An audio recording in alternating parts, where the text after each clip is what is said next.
खरं तर पावसाळा सुरू आहे आणि त्यामुळे सातारा जिल्ह्यातील पर्यटन स्थळं जी आहे ती बंद राहणार असं काहीसं आपण ऐकलं होतं. मात्र ही संपूर्ण पर्यटन स्थळं सुरूच राहणार आहेत.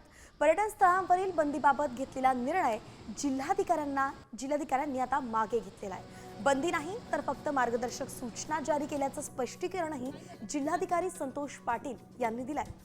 जोरदार पावसामुळे पर्यटकांची गर्दी पाहता काळजी घेण्याचं आवाहन सुद्धा करण्यात आलंय.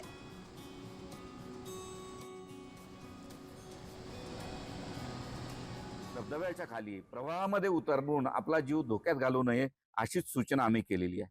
या ठिकाणी मद्यपान करू नये खुल्या ह्याच्यावर, किंवा मद्य बाळगू नये, मद्य प्राशन करून धांगडधिंगा करू नये, इतरांना त्रास देऊ नये, अशा प्रकारची सूचना केलेली आहे. अश्लील हावभाव करू नये, महिलांना लज्जा उत्पन्न होईल अशा पद्धतीने वागू नये, किंवा कुठल्याही प्रकारचं प्रदूषण टाळावं.